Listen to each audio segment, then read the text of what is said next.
Good morning class. हमारा ये next chapter जो है अंतर्राष्ट्रीय संगठन, ठीक है। आपको इसके बारे में आज जानकारी दी जाएगी। अब इस चैप्टर का नाम जो है संयुक्त राष्ट्र संघ एवं अन्य अंतर्राष्ट्रीय संगठन हो चुका है, ठीक है। ये आपका चैप्टर नंबर 5 है बुक के अंदर और आपके फर्स्ट टर्म के अंदर ये सिलेबस के अंदर आ रहा है, ठीक है। तो सबसे पहले हम बात करें कि अंतर्राष्ट्रीय संगठन होते क्या हैं। तो देखा जाए तो अंतर्राष्ट्रीय संगठन जो हैं उन संगठन को कहते हैं, उन संस्थाओं को कहते हैं जिनके सदस्य कार्यक्षेत्र और उपस्थिति वैश्विक स्तर पर होती है। वैश्विक स्तर पर का मतलब है कि विश्व के जितनी भी कंट्रीज़ हैं वो कंट्रीज़ उनके सदस्य बनते हैं, उन कंट्रीज़ तक उनके कार्यक्षेत्र होते हैं और अपने कार्य को वो उन देशों तक पहुंचाते हैं, ठीक है। तो ये दो प्रकार के होते हैं। एक होते हैं अंतर्राष्ट्रीय अशासकीय संगठन, ठीक है, जिसको इंटरनेशनल नॉन गवर्नमेंट ऑर्गेनाइजेशन बोलते हैं। ये अंतर्राष्ट्रीय स्तर पर कार्य करने वाली अशासकीय संस्थाएं हैं, मतलब ये शासक के रूप में कार्य नहीं करती है, ठीक है। दूसरी होती है अंतशासकीय यानी इंटर गवर्नमेंटल ऑर्गेनाइजेशन या फिर इंटरनेशनल गवर्नमेंट ऑर्गेनाइजेशन, ठीक है। ये गवर्नमेंट ऑर्गेनाइजेशन की तरह कार्य करती है। एक होती है अशासकीय और एक होती है अंतरशासकीय, ठीक है। तो अब हम बात करेंगे अंतर्राष्ट्रीय संगठनों की आवश्यकता क्यों पड़ती है। दरअसल सेकेंड वर्ल्ड वॉर के बाद ये देखा गया कि विश्व में बड़ी तबाही हुई, ठीक है। तो उस समय एक ऐसी अंतर्राष्ट्रीय संस्था की ज़रूरत पड़ी जो इन खतरों से विश्व की जनता को बचा सके, ठीक है।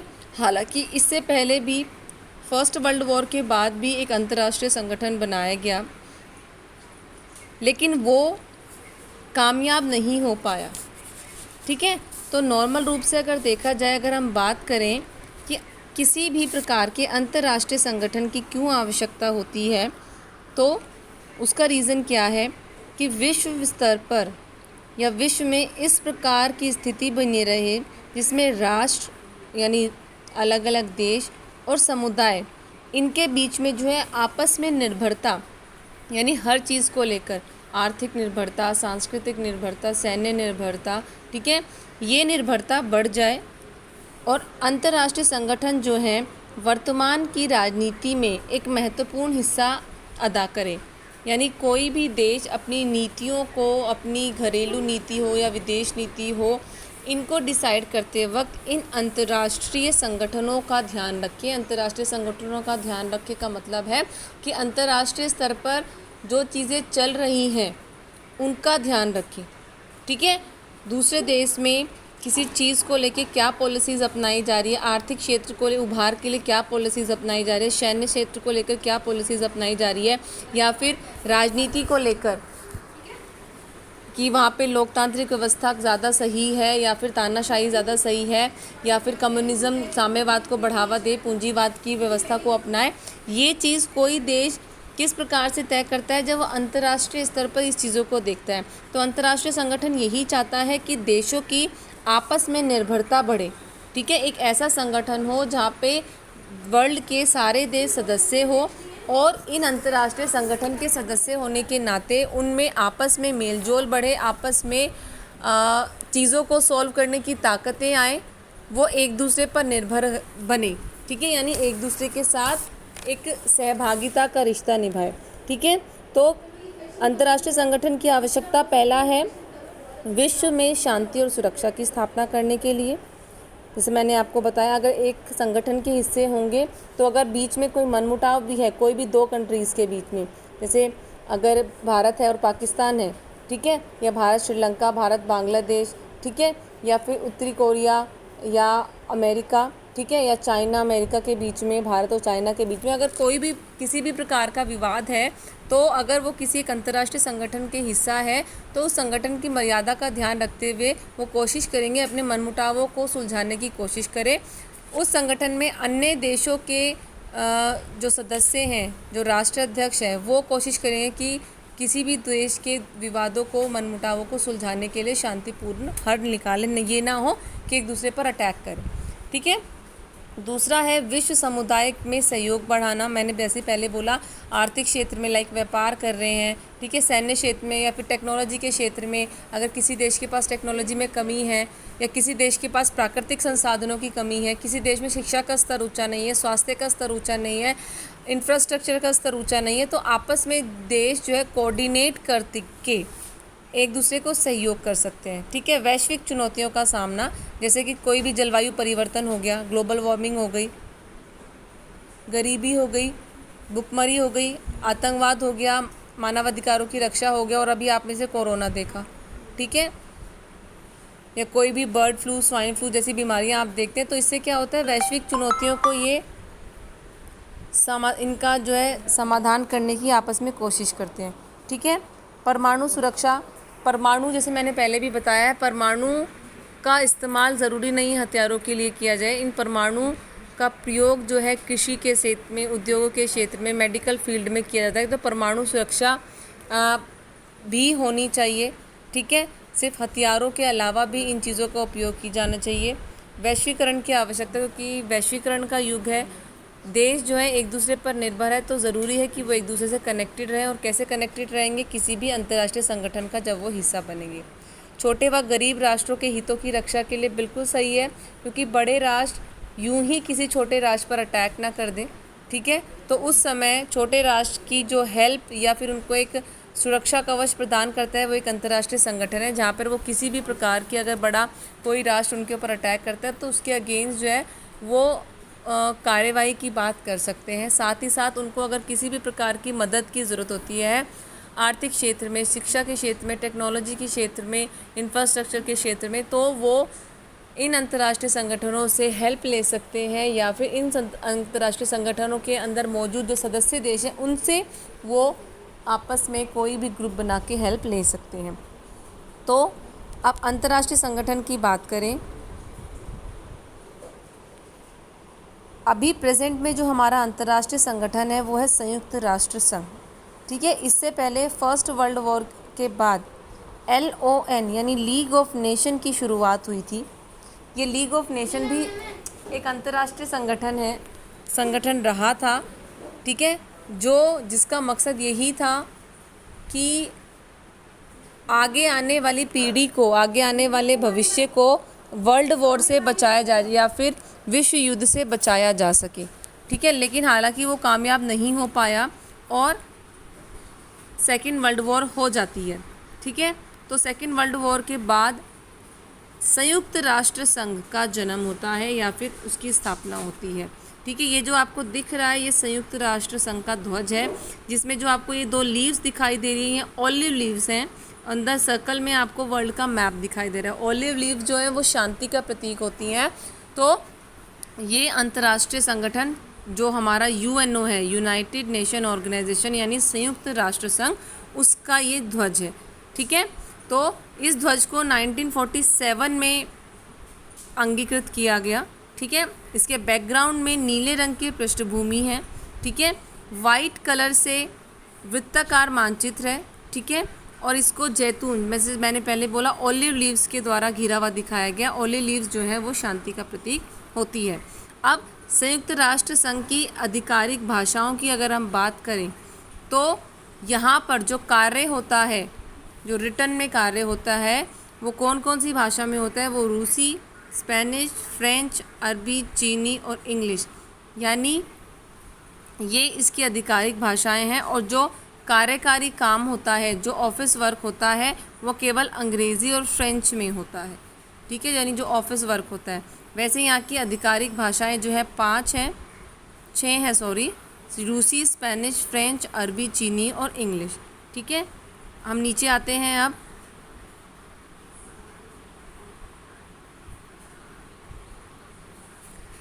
अब इसके संगठन की बात करते हैं, किस प्रकार से अंतर्राष्ट्रीय संगठन बना। ठीक है। हमारा अंतर्राष्ट्रीय जो UNO है वो किस प्रकार बनता है, क्या है ये। तो संयुक्त राष्ट्र संघ एक अंतर्राष्ट्रीय संगठन है जो उसका पूरा वर्ल्ड वाइड इसकी कंट्रीज़ इसके सदस्य हैं, ठीक है।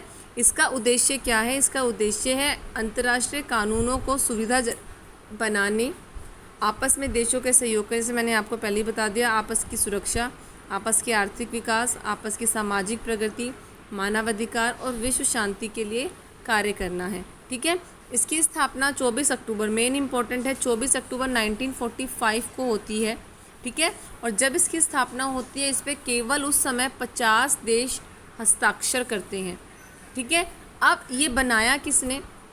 दरअसल सेकेंड वर्ल्ड वॉर, द्वितीय विश्व युद्ध के जितने भी विजेता देश थे, ठीक है, उनको लगा कि लीग ऑफ नेशन अपने कार्य में सक्सेसफुल नहीं हो पाई और सेकेंड वर्ल्ड वॉर हो गई, तो हम लोगों को एक ऐसे मजबूत संगठन को बनाने की आवश्यकता है जो भविष्य में इस प्रकार की या फिर कहें तीसरे वर्ल्ड वॉर को होने से रोके, उसका इतना स्ट्रॉन्ग होना ज़रूरी है, ठीक है। तो उस समय विजेता देशों ने जो है यूएनओ की स्थापना के लिए कुछ कदम उठाए, ठीक है। संयुक्त राष्ट्र संघ के अंगों की भी हम बात करेंगे, लेकिन वैसे इसके सबसे जो इसके 6 अंग हैं उनमें सबसे जो स्ट्रॉन्ग है, जो शक्तिशाली है, वो है सुरक्षा परिषद, ठीक है। उसके बारे में डिटेल में हम बाद में डिस्कस करेंगे। वर्तमान में यूएनओ के 193 सदस्य हैं, ठीक है। 14 जुलाई 2011 में इसका 193 सदस्य सूडान बना, दक्षिणी सूडान, ठीक है। आगे इसकी स्थापना की बात जो बिल्कुल इसकी टाइमलाइन है, यानी टाइम से के अकॉर्डिंग क्या क्या हुआ, तो अगस्त 1941 में अमेरिकी राष्ट्रपति रूजवेल्ट, ब्रिटेन के प्रधानमंत्री चर्चिल एक अटलांटिक चार्टर पर हस्ताक्षर करते हैं, ठीक है, अगस्त 1941 में। उसके बाद कुछ महीनों बाद जनवरी 1942 में धुरी राष्ट्र के खिलाफ ये जो 26 मित्र राष्ट्र लड़ रहे थे, ये सभी अटलांटिक चार्टर का समर्थन में वॉशिंगटन में मिलते हैं और दिसंबर 1943 में यूएनओ के घोषणा पत्र पर हस्ताक्षर करते हैं। फरवरी 1945 में, ये बात ध्यान रखेंगे, मेन इम्पोर्टेंट है, 3 बड़े नेता अमेरिका के रूजवेल्ट, ब्रिटेन के चर्चिल और यूएसएसआर के स्टालिन, ठीक है, याल्टा में मिलते हैं, याल्टा सम्मेलन में मिलते हैं और अंतर्राष्ट्रीय संगठन के बारे में, ये जो यूएनओ था, इसके बारे में एक सम्मेलन करने का निर्णय लेते हैं। बाद में अंत में जाकर सैन फ्रांसिस्को में एक अंतर्राष्ट्रीय संगठन बनाने के लिए एक बहुत लंबे टाइम का समय लेते हैं और बाद में 26 जून 1945 को 50 देश संयुक्त राष्ट्र संघ पर हस्ताक्षर करते हैं, ठीक है। हालांकि पोलैंड भी बाद में 15 अक्टूबर पर इस पर हस्ताक्षर कर देता है। तो इस प्रकार 51 इसके संस्थापक देश होते हैं, यानी जब यूएनओ बनता है तो उस पर 51 देशों के हस्ताक्षर होते हैं।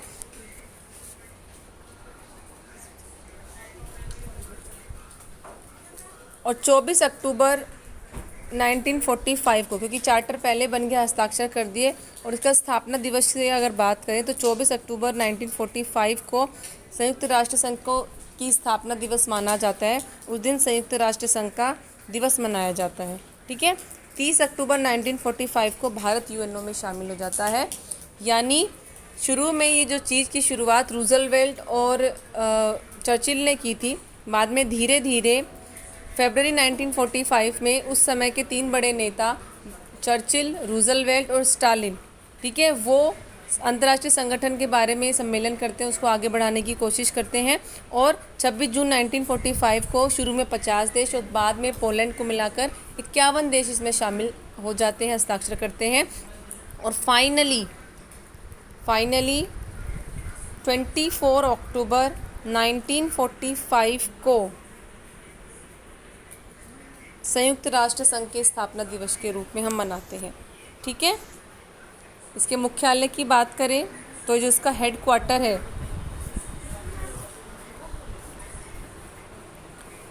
इसका हेड क्वार्टर अमेरिका के न्यूयॉर्क शहर में है, जो कुछ इस प्रकार से दिखाई देता है,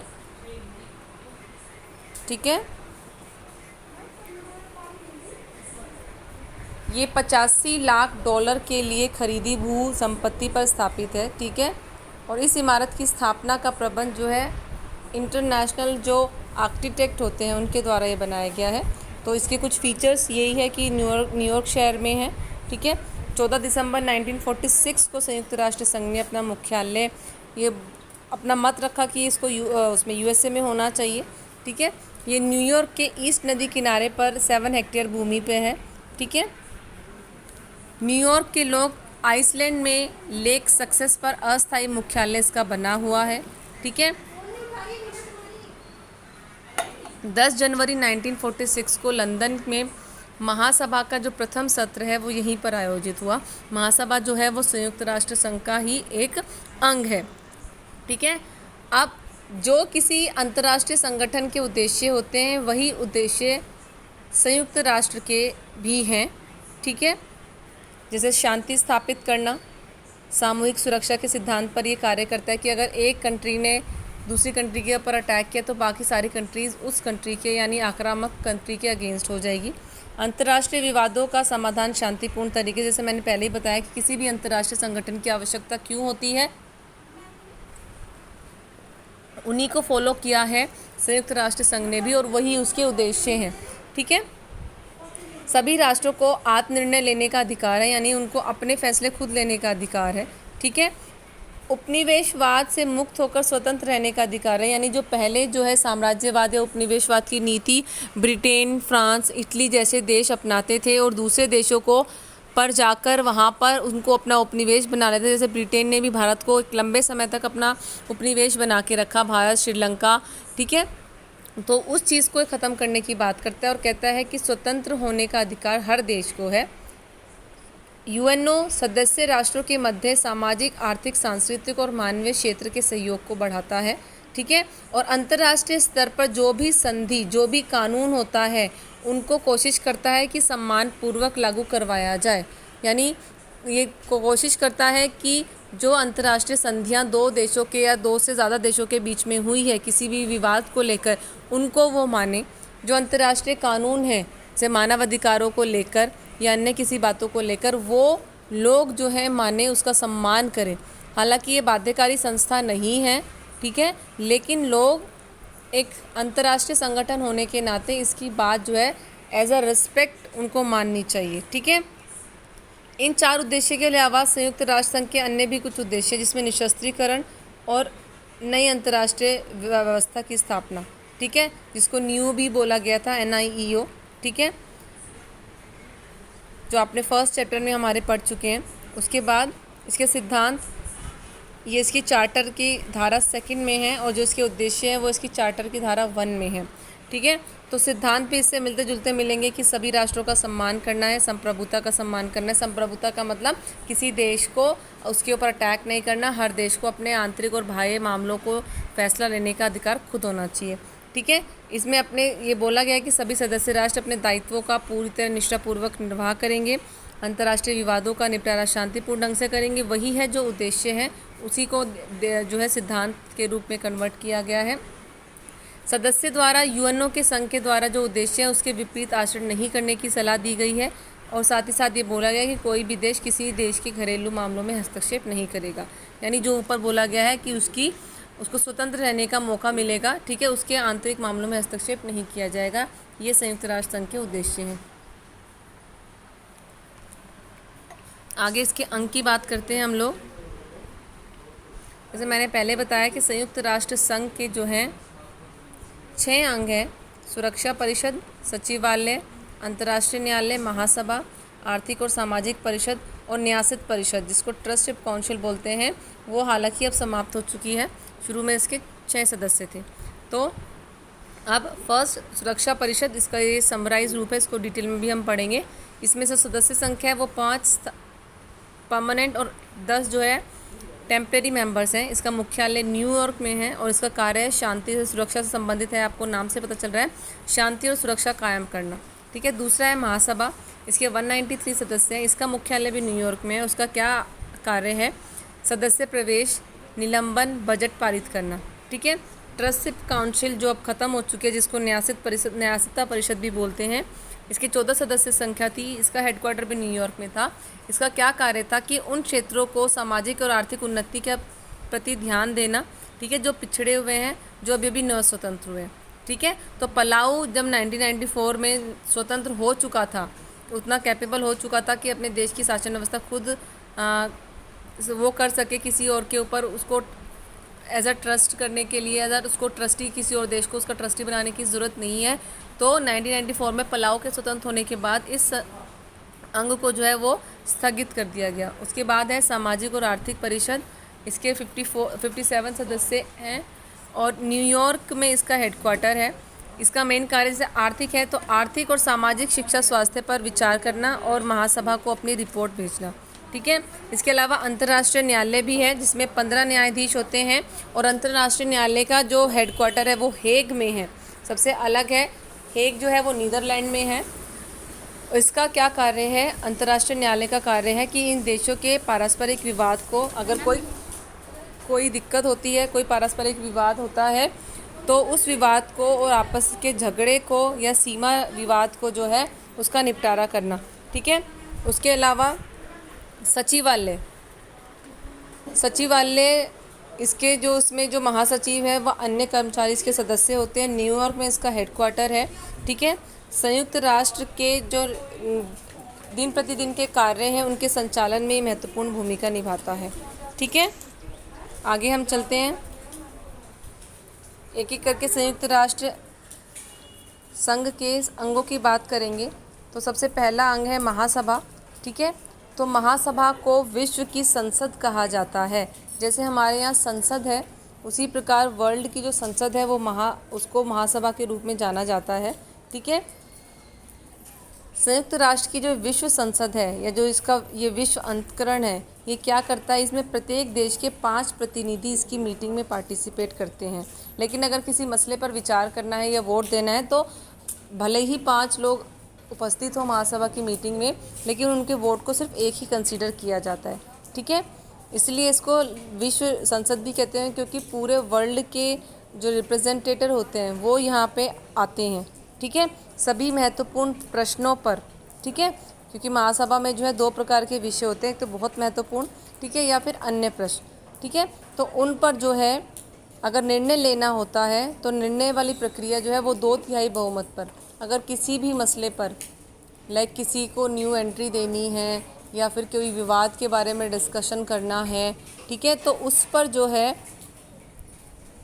किस पक्ष में फैसला होगा वो वोटिंग पर डिसाइड होगा और वोटिंग 2/3 बहुमत वाली मानी जाएगी। यानी जो प्रेजेंट सदस्य हैं उसमें से कितने लोगों ने 2/3 ने अगर उसके पक्ष में वोट दिया है तो वो वाली, अगर विपक्ष में दिया है तो वो विपक्ष वाली बात मानी जाएगी, ठीक है। जबकि जो अन्य प्रश्न होते हैं, जो अन्य प्रश्नों में निर्णय लिया जाता है, जो उनमें साधारण बहुमत, ठीक है, नॉर्मल मोर देन 50% वाला होता है, ठीक है। यानी जो महत्वपूर्ण विषय होते हैं, जो महत्वपूर्ण प्रश्न होते हैं उनका निर्णय 2/3 बहुमत से, जबकि जो अन्य प्रश्न होते हैं जिनका मतलब बहुत ज़्यादा इम्पोर्टेंट प्रश्न नहीं है, जिनका विश्व राजनीति में एकदम क्या कहें हॉट टॉपिक्स नहीं है और बहुत नॉर्मल टॉपिक्स हैं, उनमें जो डिसीजन लिया जाता है वो नॉर्मल साधारण बहुमत से लिया जाता है, ठीक है। श्रीमती विजयलक्ष्मी पंडित 1953 में संयुक्त राष्ट्र महासभा की अध्यक्ष बनने वाली पहली विश्व की महिला थी और सौभाग्य की बात है कि वो भारत की थी, ठीक है। महासभा के कार्य की अगर हम बात करें तो महासभा के कार्य 2 प्रकार के होते हैं, एक अनिवार्य और ऐच्छिक। अनिवार्य आपको पता है कि वो ज़रूरी उसको करने होते हैं, जैसे बजट पास करना, सुरक्षा परिषद की रिपोर्टों पर विचार करना, ठीक है। न्यास परिषद जो अब ख़त्म हो चुका है उसके कार्यों का निरीक्षण करना भी था, साथ ही साथ आर्थिक और सामाजिक सहयोग के मामले की जाँच की सिफारिश करना, ठीक है। प्रत्येक व्यक्ति के लिए मानव अधिकारों की प्राप्ति हो, ये चीज़ को भी ये ध्यान देखते हैं, ये इसके अनिवार्य कार्य हैं, ठीक है। जबकि ऐच्छिक कार्यों में जो डिज़ायरेबल है, जो ये देख भी सकता है, उसमें आता है शांति की स्थापना और निशस्त्रीकरण के उपाय, क्योंकि बेसिकली शांति की स्थापना है उसका जो कार्य है वो सुरक्षा परिषद का होता है, ठीक है। तो संयुक्त राष्ट्र सुरक्षा परिषद के स्थायी सदस्यों के निषेधाधिकार के प्रयोग से राष्ट्रसंघ की अकर्मण्यता और निवारण के लिए महासभा ने 1940 में एक लघु सभा नामक एक अंतरिम समिति की भी स्थापना की थी। ठीक है, तो महासभा के जब 17वां सत्र हो जाता है तो ये लघु सभा जो है कार्य करती है महासभा का। ठीक है, यानी इनका सेशन जो है ओब्वियसली टाइम पीरियड फिक्स होता है इनका, तो उस समय अगर वो नहीं होती तो ये लघु सभा महासभा के कार्य को करती है। ठीक है,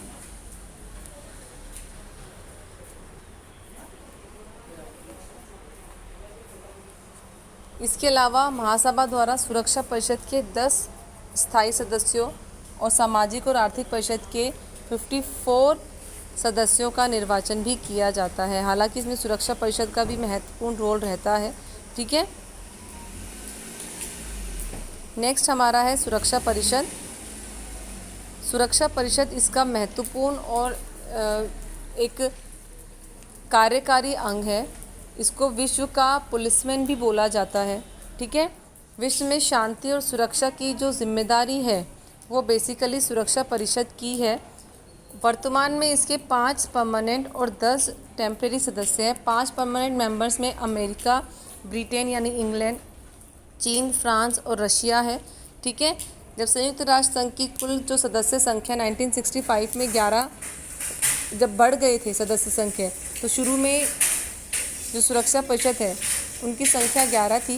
बाद में इन सुरक्षा परिषद के जो सदस्य हैं वो संख्या 15 कर दी गई, लेकिन स्थायी सदस्यों की संख्या नहीं बढ़ाई गई।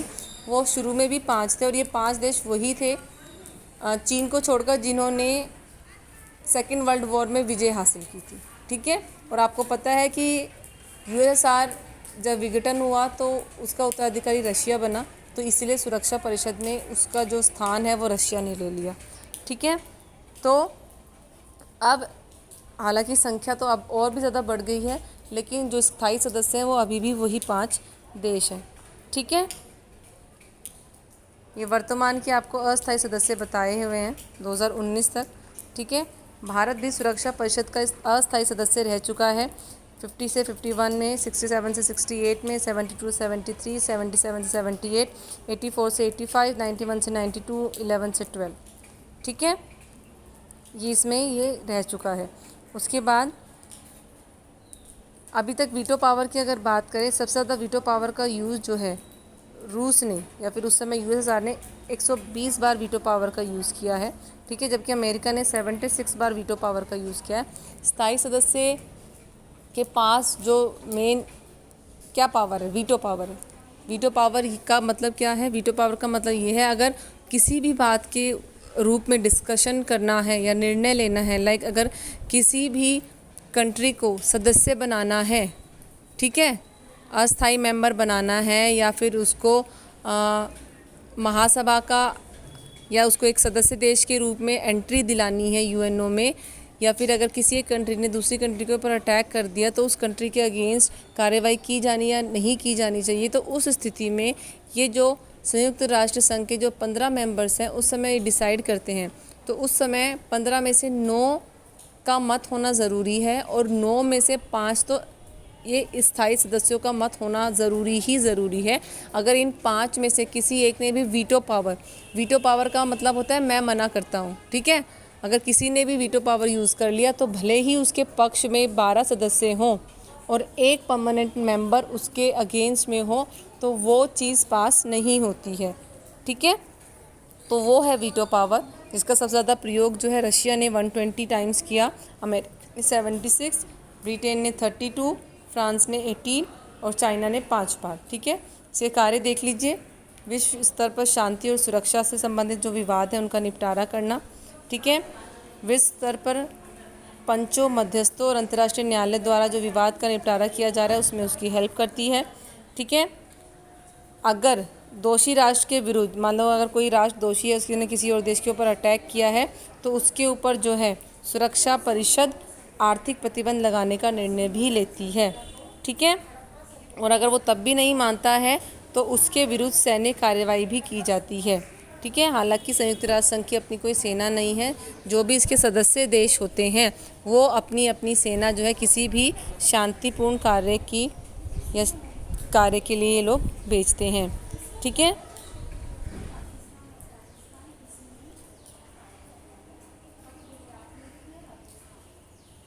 आगे सुरक्षा परिषद की स्थायी और अस्थायी सदस्यता के लिए क्या मानदंड होना चाहिए, जिसकी बात करते हैं कि जो स्थायी सदस्य हैं तो उसके लिए सबसे पहले आर्थिक स्थिति उसकी मजबूत होनी चाहिए, यानी वो संयुक्त राष्ट्र संघ के कोष में एक भारी योगदान देता हो, तभी वो स्थायी सदस्य बन सकता है, यानी एक मजबूत इकोनॉमिकल पावर उस कंट्री की होनी चाहिए। दूसरा, उसकी एक विशाल सेना होनी चाहिए, विशाल उसका सैन्य बल होना चाहिए, बड़ी ताकत होनी चाहिए।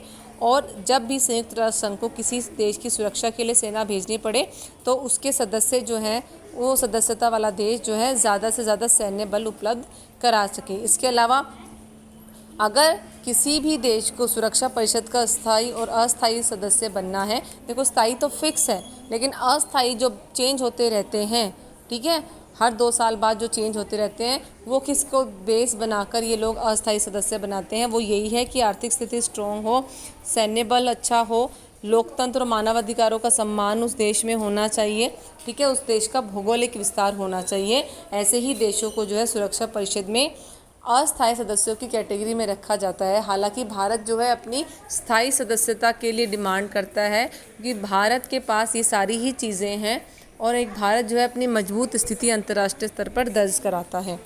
तीसरा हमारा है आर्थिक व सामाजिक परिषद, ठीक है, ये जो अंग है सुरक्षा परिषद का, ये आर्थिक और सामाजिक और सांस्कृतिक मामलों में कंट्रीज़ को हेल्प करने के लिए, उनको सहयोग बढ़ाने के लिए इस अंग का, इस परिषद का गठन किया गया है। इसके 54 मेंबर्स होते हैं।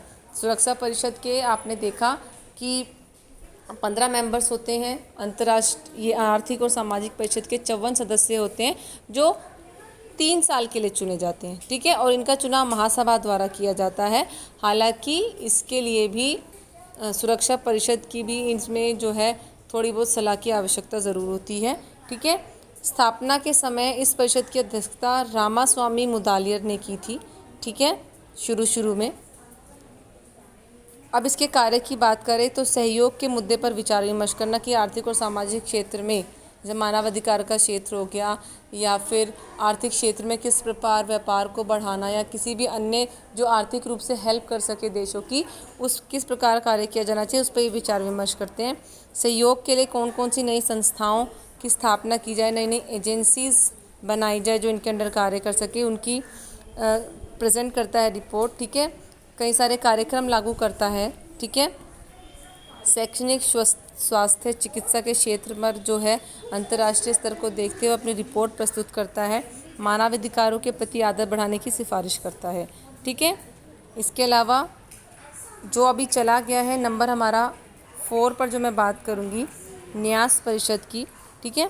तो न्यास परिषद हालांकि अभी ख़त्म हो चुका है, ठीक है, जैसे मैंने आपको पलाऊ की आज़ादी के बाद वो समाप्त हो चुका है, लेकिन न्यास परिषद का मुख्य कार्य था उन क्षेत्रों के प्रशासन की देखरेख करना जो अपना स्वतंत्र रूप से शासन नहीं संभाल पाते, यानी वो इतने कैपेबल नहीं थे, तो उनको जो है किसी और कंट्री को उनका ट्रस्टशिप बनाया गया, उसकी एक ट्रस्टी बनाया गया जो उनको देख सके, ठीक है। तो सेकेंड वर्ल्ड वॉर के बाद कई सारे ऐसे देश थे, ऐसे क्षेत्र थे जिनको यूएनओ ने अपने देखरेख में लिया, ठीक है। शुरू में ये 11 थी लेकिन अब ये 11 के 11 देश जो है स्वतंत्र हो चुके हैं, तो इसलिए न्यास परिषद का कार्य अब ख़त्म हो चुका है क्योंकि 11 कंट्रीज़ इंडिपेंडेंट हो चुकी है, अपना सारा कार्य खुद संभाल सकती है। इसमें न्यू गिनी जिसका जो ट्रस्टी था वो ऑस्ट्रेलिया को बनाया गया था, रुवांडा जिसको बेल्जियम को उसका ट्रस्टी बनाया गया था, फ्रेंच कैमरून फ्रांस को इसका ट्रस्टी बनाया गया था, फ्रांस इसकी देखरेख करता था, फ्रेंच टोगलैंड उसका भी फ्रांस को। तो ये नाम है कुछ इस प्रकार से जो ट्रस्टी बनाए गए थे इन 11 क्षेत्रों के, ठीक है। इसके बाद हमारा लास्ट आता है, सेकंड लास्ट आता है हमारा सचिवालय नंबर 5 का। सचिवालय इसका प्रशासनिक अंग है जो एडमिनिस्ट्रेटिव वर्क संभालता है, ठीक है, यानी प्रशासन संबंधी कार्यों को करता है। इसका एक महासचिव होता है और ये महासचिव की नियुक्ति जो है उसमें सुरक्षा परिषद की सलाह की अनिवार्यता होती है, ठीक है। महासभा के द्वारा जो है जो महासभा के जो सचिव है उसकी नियुक्ति जो है 5 वर्ष के लिए की जाती है, ठीक है। 5 वर्ष के लिए सचिव को महासचिव को चुना जाता है और वर्तमान में एंटोनियो गुटेरेस इसके महासचिव है। ठीक है, इसका मुख्यालय आपको मैं बता चुकी हूँ न्यूयॉर्क में है। सचिवालय 8 भागों में विभाजित करके उसको कार्य दिया जाता है, जैसे कि आर्थिक क्षेत्र हो गया, सामाजिक कार्य, न्याय का विभाग, सार्वजनिक सूचना का विभाग, ठीक है, नॉर्मल जो इनकी समिट्स होते हैं, सम्मेलन होते हैं, उसका विभाग, वित्त विभाग, ठीक है, विधि यानी कानून से रिलेटेड विभाग, यानी ये सब की जानकारी इकट्ठा करता है। तो 8 विभागों की मैंने बोला कि एडमिनिस्ट्रेटिव वर्क को संभालता है, यानी प्रशासन से जुड़े, और वो प्रशासन किसका जुड़ा है, ये जितने भी इसके अंग हैं उसके प्रशासन को देखता है, ठीक है, उसको संभालता है। ये इसके अभी तक महासचिवों की पूरी लिस्ट आपको दी गई है। ठीक है, उसके बाद हमारा लास्ट आता है नंबर 6, अंतर्राष्ट्रीय न्यायालय। अंतर्राष्ट्रीय न्यायालय भी इसका महत्वपूर्ण अंग है, जैसे नाम से स्पष्ट है, ये एक न्यायालय की तरह ही कार्य करता है। और इसकी जैसे मैंने हेडक्वार्टर बताया था हेग में है, जो नीदरलैंड की कैपिटल है। ठीक है, इसमें 15 न्यायाधीश होते हैं जो 9 वर्ष के लिए चुने जाते हैं। ठीक है, भारत के भी डॉक्टर नागेंद्र 1985 से 1988 तक अंतर्राष्ट्रीय न्यायालय के मुख्य न्यायाधीश, एक बहुत बड़ी बात है, वो रह चुके हैं। ठीक है, इसके अलावा रघुनंदन स्वरूप पाठक भी 1989 से 1991 तक यहाँ पे मुख्य न्यायाधीश के बीच में रह चुके हैं। ठीक है, और वर्तमान में काफ़ी ज़्यादा मैं कहूँगी कि भारतीयों की काफ़ी ज़्यादा पार्टिसिपेशन इसमें रहा है। इसके भी कार्यक्षेत्र की बात करें तो ऐच्छिक, अनिवार्य और परामर्शदाती है। जैसे हम लोगों ने 11th क्लास में सर्वोच्च न्यायालय के भी कार्यक्षेत्रों की बात की थी। तो ऐच्छिक कार्य क्या हैं, ऐसे विवाद आते हैं जिनसे संबंधित पक्षों ने अपनी सहमति से उसको निपटाने के लिए अंतर्राष्ट्रीय न्यायालय को सौंपा है। यानी अगर 2 देशों के बीच में, फॉर एग्जांपल अगर भारत और पाकिस्तान के बीच में ही सीमा विवाद है या कोई जल विवाद है, तो अगर वो दोनों ही पार्टीज चाहती है कि उनके विवाद को अंतर्राष्ट्रीय न्यायालय सुलझाए, तो वो लोग खुद से अपनी इच्छा से यहाँ पर आ सकते हैं।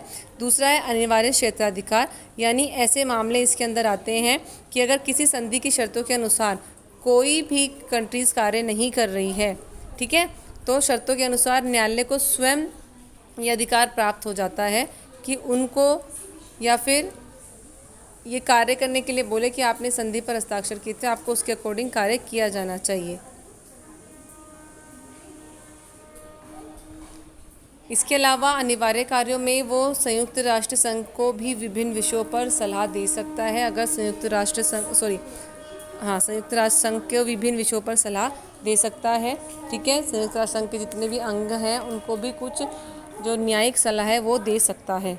ठीक है, नेक्स्ट है परामर्शदाती क्षेत्राधिकार, यानी अगर महासभा को, सुरक्षा परिषद को या अन्य संस्थाओं को कोई प्रश्न जो उसी के अकॉर्डिंग आ जाएगा अनिवार्य कार्यों में, ठीक है, कोई परामर्श, कोई राय की ज़रूरत है, कानूनी राय की ज़रूरत है, तो वो इन अंगों को अपनी राय दे सकता है। हालांकि ये अंग उसकी राय को मानने के लिए बाध्य नहीं होते हैं। तो ये इसके अंग है।